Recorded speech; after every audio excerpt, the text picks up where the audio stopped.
सखी हमार खूब जमत प्यार सुना सखी हमार खूब जमत प्यार चुमा लेबे में याराबा देहले सोना के हार सोना सखी हमार खूब जमत प्यार चुमा लेबे में याराबा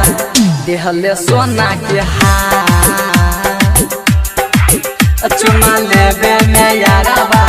देहले सोना के हार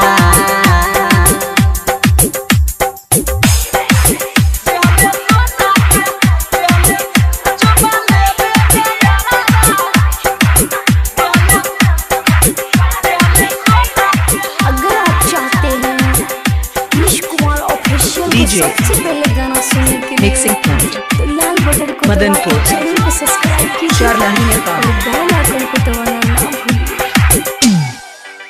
कहे सपना हम सजाइब हो तोहके दुल्हन बनाइब हो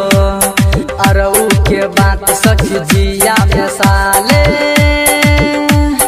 आरे ले जियब हो यारे ले मरब हो निक लागे सखी जोरी हमार सोना सखी हमार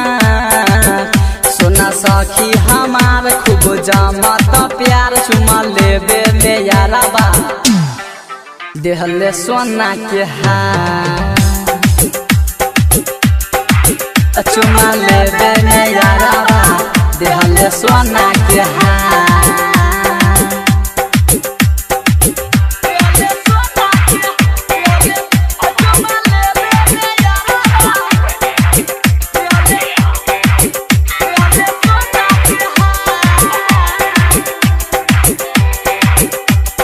DJ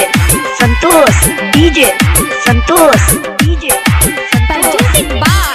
Albina Recording Studio, Simla। Mummy papa के हम बताइब हो राइटर चंचल के साथ निभाइब हो उहे हमार दिलबा के राजा अमेंदर अलबेला प्रमोद प्रेमी करत सखी हमारा से प्यार सोना सखी हमार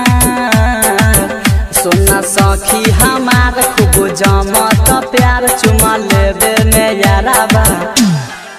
देहले सोना के हार चुमा लेबे में याराबा देहले सोना के हार सोना सखी हमार खूब जमत प्यार चुमा लेबे में याराबा देहले सोना के हार चुमा लेबे में याराबा देहले सोना